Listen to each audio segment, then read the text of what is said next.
এই জুলাই অভ্যুত্থানের পর যে ছেলেটার উপর আমার সবচেয়ে বেশি প্রথম ভালো লাগা ছিল এটা ছিল সার্জিস। অসাধারণ কথা, বাচনভঙ্গি, এমনকি মনে হচ্ছিল একটা ড্রিম যেটা পুরো বাংলাদেশ দেখছে, যে আগামী দিনে একটা বাংলাদেশ হবে কথায় না বড় হয়ে কাজে বড় হবে, এমন একটা টিম আমরা চাইছি। ইভেন যাদের হাত ধরে অনেক কিছু পরিবর্তন হবে, কথায় না বড় হয়ে কাজে বড় হবে, রাইট? সেই ছোটবেলা থেকে পড়ে আসছি আমাদের দেশে হবে সেই ছেলে হবে। আর যখন সার্জিসদের দেখছে জনতার এক অংশ, ইয়েস এই সেই ছেলে। কিন্তু যত দিন যাচ্ছে এখানে মনে হচ্ছে এই ছেলে কি সেই ছেলে, নাকি ঋতুর সাথে রং পরিবর্তিত হয়। আমি বিএনপি করা বা ছাত্রদল করা একটা ছেলেকে যতটা অনার করতে পারছি, এখন সার্জিসে পারছি না। স্রোতের সাথে আওয়ামী লীগের সাথে আওয়ামী লীগ, বঙ্গবন্ধুর জন্য মুখ দিয়া ফেনা, আবার স্রোতের বিপরীতে আইসা পুরা গোষ্ঠী উদ্ধার করা, শেখ হাসিনার ফাঁসি নিশ্চিত করা, নির্বাচন হবে না, কেউ যদি মুখে আনে আনা যাবে না, এরকম নানান বক্তব্য, দায়ের চেয়ে আসার বড় টাইপের। এতদিন তারা ছিল সমন্বয়ক, বাট এখন সমন্বয়ক আর নাই, বৈষম্য বিরোধী নাই। তারা এখন কারা? একজন রাজনৈতিক দল, দেশে আরো এরকম 54টা রাজনৈতিক দল আছে, তারা একটা দল, তারা কথা বলবে, আমরা সমালোচনা করব, এটাই স্বাভাবিক যদি চান্স ক্রিয়েট হয়। আমাদের কাজই এটা, ক্ষমতাকে প্রশ্ন করা। গতকালকে সার্জিসের যে বক্তব্য নিয়ে তোলপাড় হয়েছে দুইটা নিয়ে, এক তো ছাত্রদল ইস্যুতেও পোতাই গেছে, বলছিল যে ছাত্রদলের এক গ্রুপ সন্ত্রাসী টোকাই, শাকিলের সাথে অনেকের সম্পর্ক। পরে আবার বলতেছে আমি ছাত্র দলকে বুঝাই না, ওই একটা অংশ মানে দুই একজনকে। বাবা তুমি একজন বললো, আবারও বুঝাই। সিলেটে জনৈক বদরুল ছিল, সে খাদিজাকে ভালোবাসতো, কিন্তু খাদিজা তাকে মন দেয় নাই। সেই কারণে বদরুল ক্ষিপ্ত হইয়া কোনো এক চৈত্রের দুপুরে নারিকেল ছোলানো লম্বা রামদানিয়া খাদিজার মাথায় টুসটুস করে কয়েকটা কোপ দিয়েছে। তারপর পরের দিন এই জাতি বদরুল লীগের সাথে পরিচয় হইয়াছে। অপরাধ কি লীগ করিয়াছে না বদরুল? বদরুল, নাম তো হচ্ছে বদরুল লীগ। এখন ছাত্রদলের একজনের নাম যখন তুমি বলছো, পুরো ছাত্র দলই কানেক্টেড হয়ে যাচ্ছে, যার কারণে ছাত্রদলের সভাপতির ঘুম নাই, চেহারা শুকাই গেছে, সংবাদ সম্মেলন করা লাগছে, সাংবাদিকদের নাস্তা পানি খাওয়ানো লাগছে। এখন তুমি এসে বলতেছো আমি পুরো দলকে মেনশন করি নাই। এই ধাক্কা সামলাইতে না সামলাইতে আরেক ধাক্কা, কোনটা? বিএনপি ওলারা ধরছে যে বাবা তুমি কথা কম বলো। সার্জিসটা কিন্তু সবাই এখন আক্রমণাত্মক ভঙ্গিতে ধরছে। কেন? থাকে না যে আসলে আপনার মুখ দিয়ে আপনি কতটুকু বলবেন এটা বুঝতে হবে। ইচড়ে পাকা টাইপের হয়ে গেছে বিষয়টা, এখন ইচড়ে পাকা। তো বিএনপির তোপের মুখে যে আপনার সার্জিসের বক্তব্যটা ছিল যে শেখ হাসিনাকে দেশে এনে ফাঁসির মঞ্চে না নেওয়া পর্যন্ত কেউ যেন নির্বাচনের কথা না বলে। আরে ভাই, তোমরা সেকেন্ড রিপাবলিকের স্বপ্ন দেখছো, নতুন স্বাধীন দেশ বলছো, কে কি বলবে তুমি সার্জিস ঠিক করে দিবা?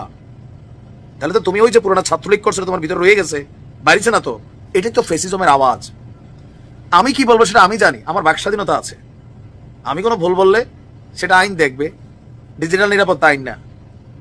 আমি কি বলবো সেটা তুমি ঠিক করে দিবা, তুমি আমার ট্যাগ দিবা, আমরা এইটা আমরা সেইটা। মানে তোমার এই লাইসেন্স কে দিছে? হু আর ইউ? এখন এরকম পাকনা পাকনা কথা বইলা বিপদে পড়ে গেছে সার্জিস ভাই। আমি নিজে সার্জিসের খুব ভক্ত ছিলাম, এখনো চ্যানেলে ভিডিও আছে, 9 আগস্ট দেখে আসছেন, একটা স্পিড দেখছিলাম, বাট সামহাউ রাইট নাও এগুলা দেখছি যে উল্টা ঘুরছে। আচ্ছা, তো এখন এই যে বক্তব্য দিয়া ঠেলা সে সামলাইতে না পায়রা, এখন সে বলছে যে এই বক্তব্যের সঙ্গে নাকি সরাসরি নির্বাচন পিছিয়ে যাওয়ার যে সম্পর্ক দেখানো হচ্ছে সেটা কখনো সেভাবে সম্পর্কিত। তো কোনটা কোনটা? বিএনপি মনে করছে যে শেখ হাসিনার ফাঁসি কালকে যদি গ্রেপ্তার হয় 15 বছর লাগবে। তো এই 15 বছর নির্বাচন না হলে ক্ষমতায় কে থাকবে? ইউনূস কাকা আর তোমরা ভোট ছাড়া। এখন তো চিন্তা করছে, কথা নালাই কইছি কি, ওই সাদিক আব্দুল্লাহ না যে কি নাম ছেলেটার, সে একটা কথা বলছিল যে এদের অতিরিক্ত কথা বলা বন্ধ করতে হবে। অতিরিক্ত কথা বলা, আর অতিরিক্ত কথা বলে এক একজন এরকম ঘাড়গোন নাড়া দিয়া, হ্যাঁ এটা পুনপুনা ভাব আসছে, এটা থাকবে না। বৈষম্য বিরোধী প্ল্যাটফর্মে তোমাদের বিপরীত অবস্থান নিয়ে নিচ্ছে, প্রাইভেট নিয়ে নিচ্ছে। তুমি কার খালু বাবা? এখন সবাই সেট করে তোমরা 10 জন মিললে কি পুরো বাংলাদেশ?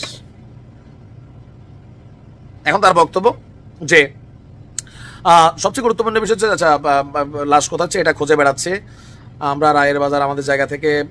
সে বিশাল তা মানে অনেক শহীদদের পরিবার নিয়ে কান্নাকাটি করছে, কিন্তু আবু সাইদের পরিবারের দাওয়াত দেওয়ার সময় পায় না। জুলাই আগস্টের মতো এত একটা মহান দায়িত্ব ছিল, এই ফান্ডিংটা প্রত্যেকটা মানুষের সুষ্ঠুভাবে দিয়ে আসতে পারতো, সে ছেড়ে দিছে রাজনীতি দল করার জন্য। এখন এসে বক্তব্য চেঞ্জ করলে যে মানে শেখ হাসিনার ইস্যুটার সাথে নির্বাচন, তোমরা তো বলতেছো যে নির্বাচনটা মুখে আনা যাবে না, অন্য সার্কামস্টেন্সে নির্বাচন পিছাইতে পারে, ডাজন্ট ফ্যাক্ট। কিন্তু শেখ হাসিনার ফাঁসি না হলে বিচার না হবে, কেউ নির্বাচনের নাম মুখে আনবে না। যদি কেউ আনে যারা নির্বাচন চায় না, তারা এটা সেটা কি হোয়াট? এটা পরামর্শ ফ্রিতে হচ্ছে, যা বলবা ভেবেচিন্তে বলবা, নয়তো বিপদে পড়বা। শেখ হাসিনার একটা ওয়ার্ড শেখ হাসিনারে বাংলাদেশ ছাড়া পালাইতে বাধ্য করছে। কি ছিল প্রশ্নটা? ওটা কি মুক্তিযোদ্ধার নাতি নাতিরা পাবে না, রাজাকার নাতি নাতিরা পাবে? জাস্ট একটা ওয়ার্ড, মিস ওয়ার্ড। শেখ হাসিনার এই সাম্রাজ্য ভাঙা চূড়া তোমরা তছনছ করে দিতে পারছো। সো তুমিও বুঝো, ছাত্রলীগ করে আসছো, ব্লুটুথ বয় কিন্তু হ্যাভি মেধাবী, বাট থাকে না যে অতিরিক্ত মেধা মাঝে মাঝে বিপদ ডেকে আনে। যা বলবা ভেবেচিন্তে বলো। আমরা চাই বাংলাদেশের তারুণ্যরা লেট করুক। আমিও ভাই মুরব্বীদের বিপক্ষে। ওই যে এক জীবনে এমপি হয়েছে বাবা, একদম কবরে ঠ্যাং যাওয়ার এক পর্যন্ত এমপি, আইসিতে ঢুকা পর্যন্ত এমপি, তারপর এমপি কে, তার পোলা, তার মাইয়া, মাইয়ার জামাই, গোষ্ঠী জ্ঞাতি। I don't like this. পরিবর্তন আমরা চাই, নতুনরা আসতে হবে, ইয়াং জেনারেশন লিড করতে হবে। বাট তোমরা যারা রাস্তা দেখাবা, এটা সময় তোমাদের নিজের আগে ঠিক থাকতে হবে। ঠিক আছে, ভালো থাকো।